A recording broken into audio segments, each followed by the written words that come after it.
Ang malaking parte ng mundo ay binubuo ng karagatan kung saan naglalagi ang mga pirata. 22 taon ang nakalipas. Bago masintensyahan ng kamatayan ang King of the Pirates na si Gold Roger, sinambit niya sa harapan ng lahat ng tao ang salita na ang nakatagong kayamanan niya ay nasa karagatan at nakalagay ito sa iisang taguan o lokasyon. Kaya pinamagatan ang TV series na ito na One Piece. Natuloy ang sintensya kay Gold Roger ngunit ang huling salitang binitawan niya ang nagudyok sa mga tao na maging pirata at hanapin ang kayamanan na nakatago sa iisang lugar. Pagkalipas ng 22 years, bigo ang mga pirata na mahanap ang kayamanan. Isa sa bagong henerasyon na umaasang matutuklasan ang kayamanan o tinawag nilang All-in-One Piece Treasure ay si Monkey D. Luffy. Si Luffy ay isang masayahin at positibong binata na hindi nagpapatinag kanino man. Kumpiyansa siya na mahahanap niya ang One Piece at siya ang magiging bagong King of the Pirates. Unang araw niya pa lang sa paglalayag ay lumubog ang sinasakyan niyang bangka. Napulot siya sa karagatan ng mga tauhan ng piratang si Captain Alvida. Naging kaibigan ni Luffy ang isang bihag at alipin sa barko na si Kobe na walang kumpiyansa sa sarili. Si Luffy ay may kakayahang makipaglaban dahil may kapangyarihan siya tulad ni Elastic Man. Noong bata pa siya, nakakain siya ng devil fruit kaya naging goma ang kanyang katawan. Nilabanan niya si Alvida. Tinawag niya ang kanyang pangpinaling atake na gum-gum pistol at ito ang nagpatalsik kay Alvida sa barko. Gusto niyang maging isang mabait na pirata tulad ng kanyang iniidolo nung bata pa siya na si Captain Shanks, na nagligtas sa kanya mula sa dambuhalang halimaw ng karagatan pero naputulan ito ng kamay. Binigyan ni Shanks si Luffy ng straw hat tapos ay nagwika na, kapag sikat na pirata na siya at nagkita silang muli, pwede na niyang ibalik ang sombrero. Upang mahanap nila ang kayamanan, kailangan ni Luffy ng mapa. Nagpunta sila sa isang kampo ng Marines upang subukang makakuha ng mapa. Nakita nila doon ang iba't ibang uri ng mandirigma na may matingkad na kulay ang buhok. Isa na rito ang Pirates Hunter na si Roronoa Zoro na dalubhasa sa paggamit ng 3 espada ng sabay-sabay. Ngunit ginagamit niya lang ang pangatlong espada sa oras ng pangangailangan. Nakaaway niya ang spoiled na anak ng Marine Commander na nagresulta sa kanyang pagkakabihag. Nang pasukin ni Luffy ang kampo para magnakaw ng mapa, napansin niya ang bihag na si Zoro. Nagwika siya na siya si Monkey D. Luffy ang susunod na magiging hari ng mga pirata. Tapos ay pinakawalan niya si Zoro at niyayang maging crew niya. Samantala, nasa loob din ng kampo ang may kulay orange na buhok na si Nami na isang magaling na magnanakaw.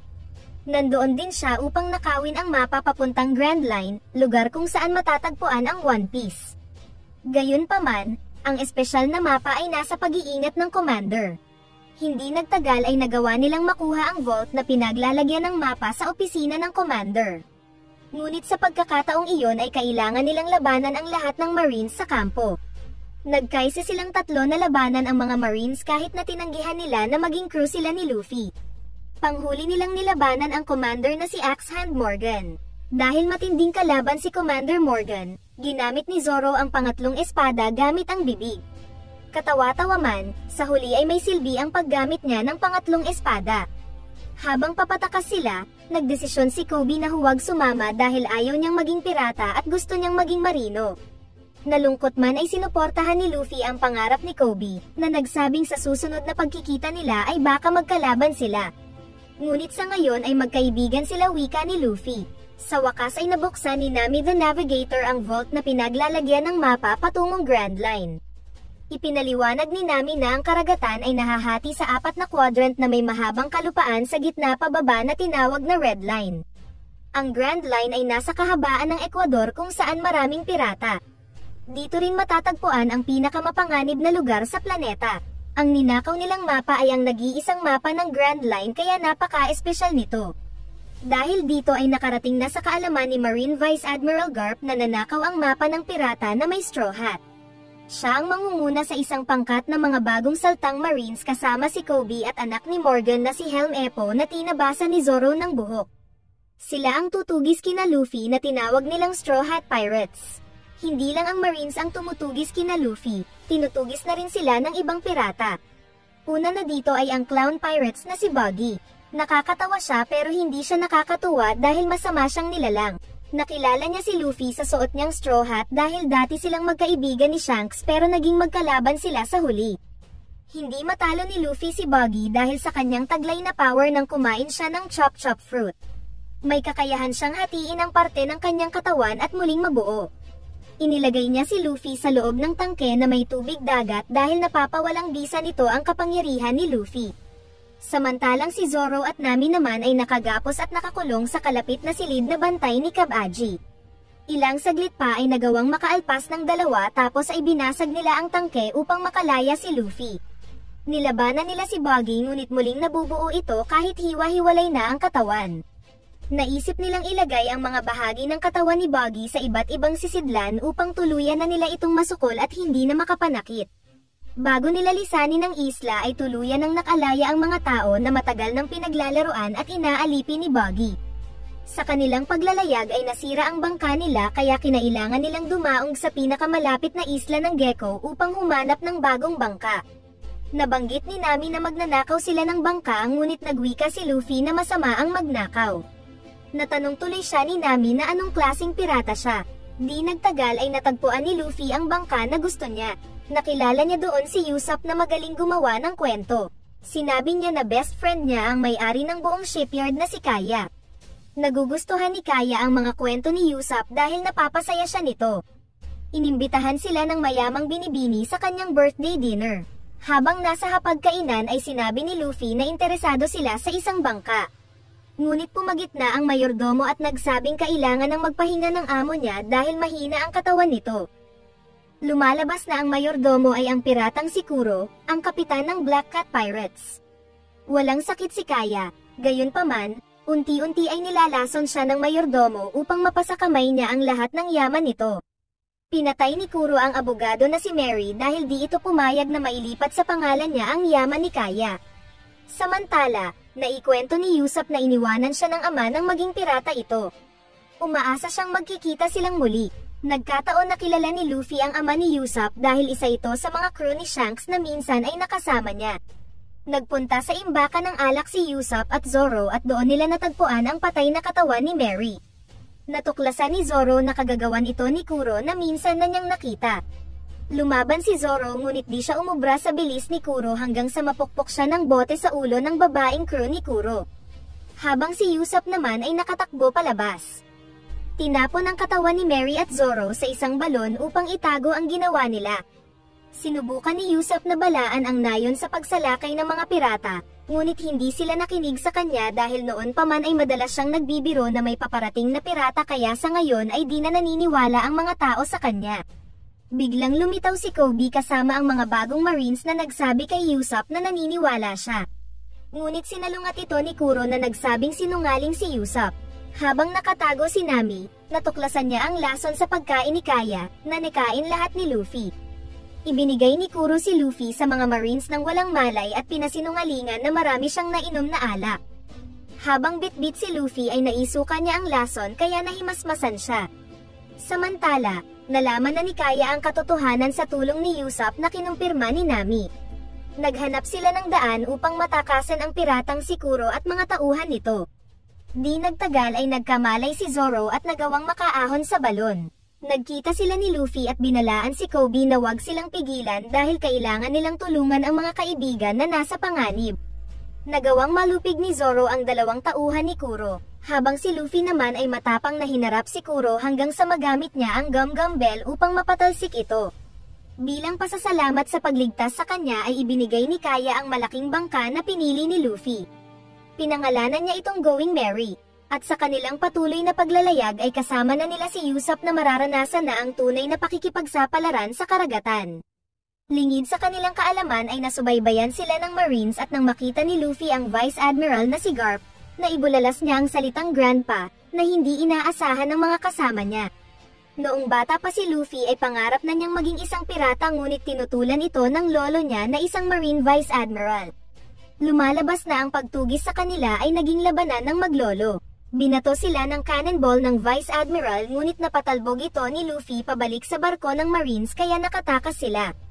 Habang naglalayag ay nakaamoy si Luffy ng nilulutong pagkain. Sinundan niya ang amoy kaya narating nila ang Barati, ang restaurant ng mga pirata na matagal ng pangarap ni Luffy na mapuntahan.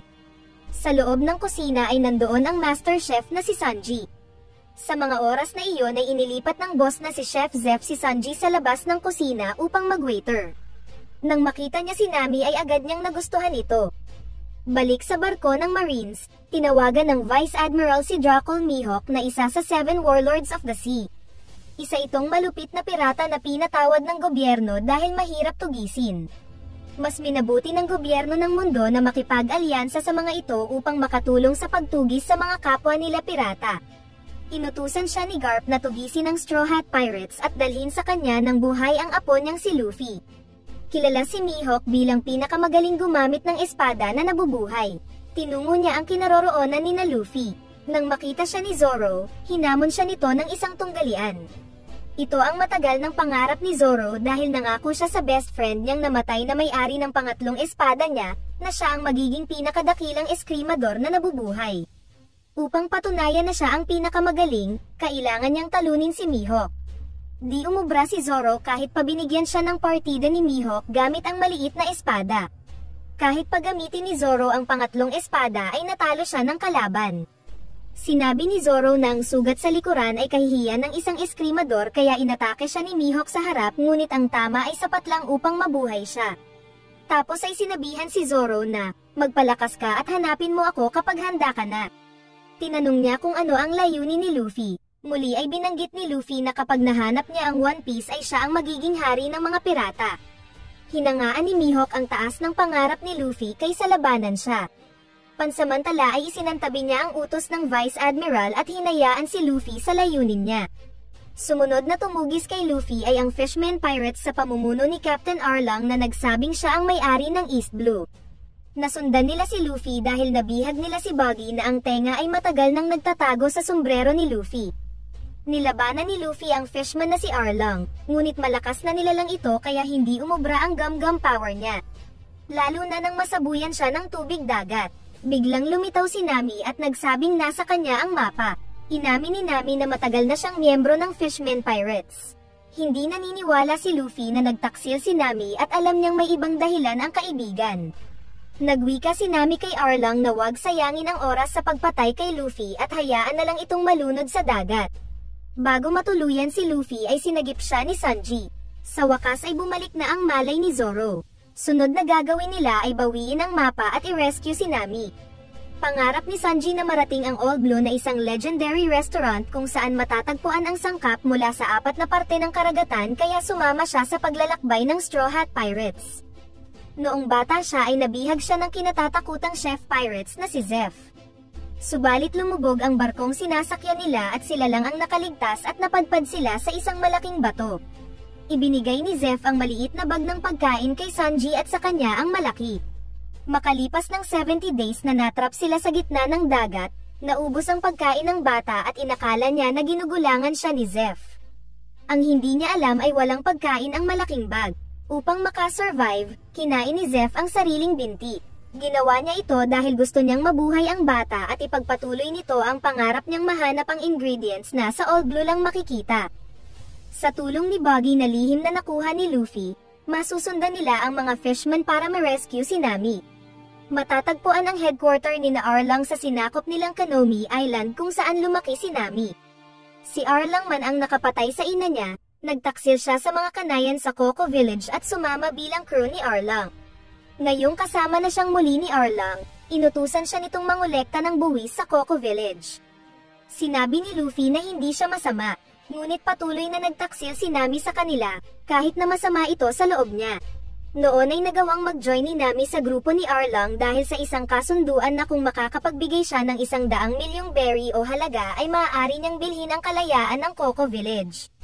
Dumating ang oras na sapat na ang nakolektang pera ni Nami upang mabawi kay Arlong ang nayon nila. Gayunpaman, nakipagsabuatan si Arlong sa Marine Captain na si Nezumi na pinaratangan siya ng pandarambong sa laki ng halaga na naipon niya. Gumuho ang lahat kay Nami at sa galit ay gusto niyang mabura ang tinato sa kanya ng fishman. Mabuti na lang ay nandoon si Luffy na napigilan siyang saktan ang sarili.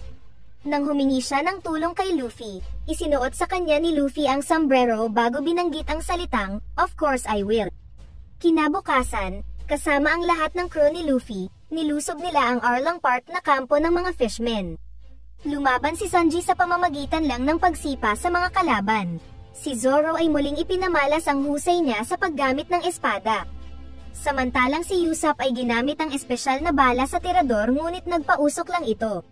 Binawi ni Nami ang mapa tapos ay hinarap ni Luffy si Arlong na nag-aabang. Sinabi ni Arlong na gusto niyang wakasan ang pang-aalipin sa kanila ng mga tao at gusto niyang sila naman ang maghari sa mundo. Galit na sinabi ni Luffy na walang sino man ang pwedeng manakit sa kanyang mga kaibigan. Samantala, nakiusap si Buggy na pakawalan ang ulo niya upang makabalik ito sa katawan niya at makatulong sa kanila. Ngunit nang mabuo siya ay agad siyang tumakas. Balik kay Luffy, nilabanan niya si Arlong na kakaiba ang taglay na lakas na tila imposibleng matalo. Sinabi ni Luffy na maaaring hindi niya matatalo si Arlong, ngunit kaya niyang wasakin ang lahat ng binuo ni Nami na mapa para matigil na ang kanyang paghahari-harian. Sinimulang wasakin ni Luffy ang templo kung saan nakalagay ang mga mapa. Tapos ay ginamit niya ang Gum Gum Gatling bago pinakawalan ang panghuling the moves niya na Gum Gum Battle Axe na dahilan upang mawasak ang buong templo at matalo niya sa laban si Arlong. Kinagabihan ay nagdiwang ang nayon sa tagumpay ng Straw Hat Pirates. Ngunit hindi pa tapos ang laban nila dahil maya-maya lang ay dumating ang lolo ni Luffy na Vice Admiral at pinaaresto sila. Subalit nandoon si Kobe na pinigilan ang Vice Admiral at nagsabing hindi ang Straw Hat Pirates ang nanggulo sa nayon kundi ang mga fishmen sa pamumuno ni Arlong. Sa wakas ay naging mabuting marine si Helm Eppo na sumang-ayon sa pagtatanggol ni Kobe kay Luffy. Hinarap ng Vice Admiral ang apo niya. Sinubukan ni Luffy na lumaban ngunit nabigyan siya ng isang straight jab ng kanyang lolo. Tapos ay binitbit siya pataas at sinabi sa kanyang hindi pa siya handa. Ngunit muling iginiit ni Luffy na hindi siya susuko sa pangarap niya at hahanapin ang One Piece upang siya ang maging King of the Pirates tulad ni Gold Roger. Sa huli ay suko ang lolo niya sa katigasan ng ulo niya at pinabayaan na lang siya sa kanyang layunin. Kinabukasan ay pinasyalan siya ni Kobe upang ibalita sa kanya na wanted siya dead or alive. Imbis na mag-alala ay natuwa si Luffy dahil isa ito sa mga pangarap niya. Ang magkaroon ng poster at makasama sa listahan ng mga most wanted na pirata. Nang magpaalam sila sa isa't isa ay nagbilin si Luffy kay Kobe na maging mabuti siyang marine at si Kobe naman ay sinabihan siyang maging mabuting pirata. Tapos ay ipinagmalaki ni Luffy sa mga crew niya na wanted siya. Nalaman ng lahat ang impormasyon na wanted si Luffy dead or alive at siya ang may pinakamalaking patong sa ulo na 30 milyon. Dahil dito ay nagka-interes ang lahat ng dating nakalaban niya na patayin siya at mga crew niya. Sa barko ng Marines, humanga ang Vice Admiral sa dalawang magkaibigan dahil nanindigan sila kung ano ang tama, kaya kinuha niya ang mga ito para maging mga apprentice niya. Samantala, nakarating na rin sa iniidolo at kaibigan ni Luffy na si Red-Haired Shanks ang balita na wanted si Luffy. Natuwa si Shanks at lahat ng crew niya sa nabalitaan na ang dating bata na kaibigan nila ay isa ng lehitimong pirata.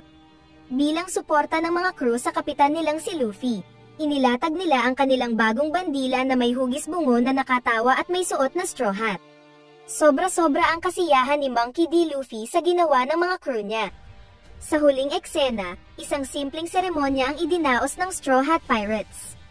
Nanumpa si Sanji na matatagpuan niya ang All Blue, si Luffy ay magiging King of the Pirates, si Zoro ay magiging World's Greatest Swordsman, si Nami ay guguhit ng mapa ng buong mundo, at panghuli ay si Usopp, na nagsabing siya ay magiging matapang na mandirigma ng karagatan. Isinigaw ni Luffy na walang sino man ang makakapigil sa kanilang mga pangarap. Pagkatapos ay ipinagpatuloy nila ang paglalayag patungong Grand Line. Pahabol na eksena, makikita ang isang misteryosong nilalang na sabay na hinihit-hit ang dalawang sigarilyo at sinisira ang poster ni Luffy na wanted, dead or alive.